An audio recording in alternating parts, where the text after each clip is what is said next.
नमस्कार, हमारे खास बुलेटिन में आप सभी का स्वागत है। आपके साथ मैं हूं जीनत सिद्दीकी। भारत में, उत्तर प्रदेश ने यूं तो कई चुनाव देखे हैं, लेकिन ये पक्की बात है कि यूपी की मिल्कीपुर जैसा चुनाव नहीं देखा होगा। ये चुनाव जीत हार से ज्यादा मान, सम्मान, प्रतिष्ठा का चुनाव है। इस सीट को जो जीतेगा वो 2027 तक इसके जश्न में डूबा रहेगा और जो हारेगा उसका जख्म हर दिन गहरा होता जाएगा। Special report.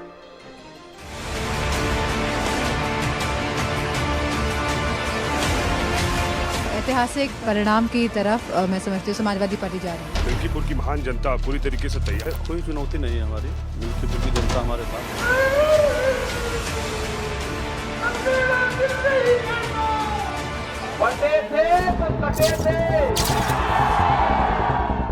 ये नकारात्मक राजनीति करते हैं क्योंकि इनकी सोच नकारात्मक है, इसलिए नकारात्मक राजनीति करते हैं। उत्तर प्रदेश की मिल्कीपुर विधानसभा सीट, इस सीट पर 5 फरवरी को 65% से ज्यादा मतदान हुआ और कुछ ही देर में देश के सामने नतीजे भी होंगे। लेकिन जिस अंदाज में सपा और बीजेपी ने चुनाव लड़ा और अपनी अपनी जीत का हर हाल में दावा किया, उसे समझने के लिए मशहूर शायर मासूम अंसारी की शायरी को सुनिए। हाथ आई हुई बाजी पे बहुत नाज ना कर, जीतने वाले तुझे मात भी हो सकती है। यानी कि जीत का दावा करने वाला दल बीजेपी हो या सपा, दोनों में से कोई जीत भी सकता है और हार भी सकता है। दोनों ने तीखे, आक्रामक और मजबूत तरीके से चुनाव लड़ा। यहाँ तक कि सपा सांसद अवधेश प्रसाद तो पूरे चुनाव में रोते नजर आए।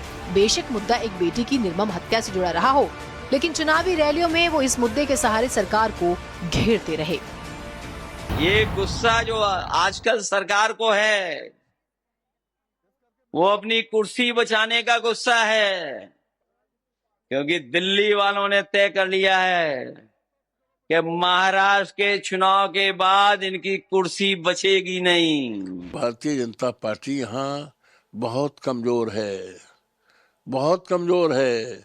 और इतिहास वो आंकड़ा बताता है, जितने चुनाव हुए हैं भारतीय जनता पार्टी बुरी तरह हारी है। बल्कि एक बार तो जमानत जब्त हुई है, एक बार तो जमानत जब्त हुई है। और ये पूरी जानकारी है कि समाजवादी पार्टी बहुत मजबूत है, बहुत मजबूत है। जमानत बचाना मुश्किल हो जाएगा। मैं सभी सबसे पहले कार्यकर्ताओं का धन्यवाद दूंगी, क्योंकि बहुत ही जोश उत्साह के साथ आज सब शरीक हुए, हिस्सा लिया इस रोड शो में। और ऐतिहासिक परिणाम की तरफ मैं समझती हूँ समाजवादी पार्टी जा रही है। सपा बीजेपी अपनी जीत का चाहे जितना दावा करे, लेकिन मिल्कीपुर सीट के इतिहास और जातिगत समीकरण को समझना बहुत जरूरी होगा। मिल्कीपुर का चुनाव दरअसल साख का चुनाव है। मिल्कीपुर में कुल वोटर 3,70,000 हैं। महिला मतदाता 1,77,000, पुरुष मतदाता 1,93,000। ब्राह्मण मतदाताओं की बात करें तो 85,000, पासी मतदाता 70,000, यादव मतदाता 65,000, मुस्लिम मतदाता 35,000। ठाकुर मतदाताओं की बात करें तो ये 28,000 हैं। वैश्य मतदाता 15,000। दलित गैर पासी मतदाताओं की संख्या भी ठीक ठाक है। चौरसिया मतदाता 15,000 हैं।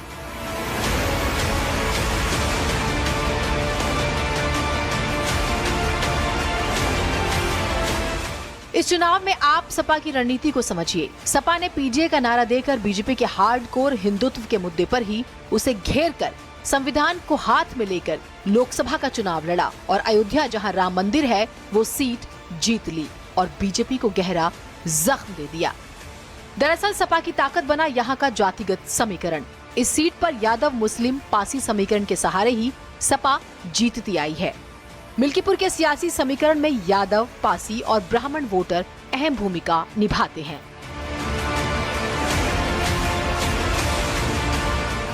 अयोध्या की हार का बदला लेने के लिए ही बीजेपी ने इस बार चंद्रभानु पासवान को मैदान में उतारा। सपा के जातिगत समीकरण के पत्तों पर ऐसा करके बीजेपी ने पानी फेर दिया।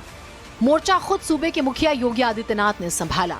योगी ने इस सीट को जीतने के लिए जबरदस्त रणनीति बनाई। 20 जुलाई से मिल्कीपुर उपचुनाव की तैयारी शुरू कर दी। योगी ने सीट की कमान खुद अपने हाथ में रखी। 6 बार मिल्कीपुर गए। योगी ने 6 मंत्रियों की टीम तैनात की। 40 से ज्यादा विधायकों की ड्यूटी लगाई। योगी ने बड़े मंत्रियों को मैदान में उतारा। 1000 चौपाल, छोटी बड़ी बैठकें और चुनावी रैलियां की। एकता से ही अखंड रहेगा ये देश, एकता से ही अखंड रहेगा ये देश। बहनों और भाइयों, एकता, एकता के मार्ग में सबसे बड़ी चुनौती है जातिवाद, सबसे बड़ी चुनौती है परिवारवाद, और आज उसी परिवारवाद पर प्रहार करने के लिए मैं आपके पास आया हूं। वोटिंग के बाद सपा ने चुनाव आयोग को लेकर जो कहा, उस पर बवाल हो गया। अगर मेरे पे कहीं सफेद कपड़ा मिल गया होता तो क्योंकि इलेक्शन कमीशन मर गया, मैं सफेद कपड़ा उन पे पहना देता हूं। भारतीय जनता पार्टी ने जाति के आधार पर पोस्ट किया है। जिन्होंने एक एक नाम देख करके पूरी सूची नहीं जारी की, उन्होंने कहा कि पूरी सूची जारी करेंगे तो सब लोग जान जाएंगे कि किस जाति के अधिकारी पोस्ट हो रहे हैं। तो एक एक का ऑर्डर एक एक करके निकाला गया। सोचिए, एक एसओ, एक पुलिस का अधिकारी किस तरीके से एक नेता कार्यकर्ता को गाली दे रहा था। उसने कार्यकर्ता को न केवल गाली गलौज दी, मारने की धमकी दी।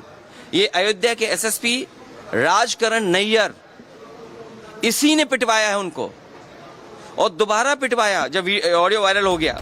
आज तक हिंदुस्तान के पार्लियामेंट्री प्रोसीडिंग्स में, संसदीय गतिविधि में इस प्रकार का कुकृत्य कभी नहीं हुआ था। चुनाव आयोग एक बहुत महत्वपूर्ण संवैधानिक संस्था है, एक कॉन्स्टिट्यूशनल बॉडी है। ये कहना कि चुनाव आयोग के कमिश्नर इत्यादि मर गए हैं और चुनाव आयोग मर गया है और उसके लिए कफन प्रस्तुत करना, सफेद कपड़ा पार्लियामेंट में देना, इससे जघन्य कांड कुछ नहीं हो सकता है। This is almost like a torture on democracy. ये डेमोक्रेसी की हत्या के बराबर है। अखिलेश यादव, डिंपल यादव, अवधेश प्रसाद, अजीत प्रसाद जहां सपा की तरफ से बैटिंग करते नजर आए, तो दूसरी तरफ योगी अपने बड़े मंत्रियों के साथ जमीन पर नजर आए। ये वो चुनाव है जिसमें हारने वाले को जख्म गहरा लगेगा। लिहाजा सपा हो या बीजेपी, इस जख्म से जरूर बचना चाहेंगे। जो बचेगा वही 2027 में चमकेगा। मिल्कीपुर उपचुनाव को लेकर के राजकीय इंटर कॉलेज के मैदान में कल 8 फरवरी को सुबह 8 बजे से होगी मतगणना। स्ट्रांग रूम के बाहर समाजवादी पार्टी के लोग निगरानी कर रहे हैं। दोनों ही पार्टियों ने मिठाई बनवाना शुरू कर दिया है।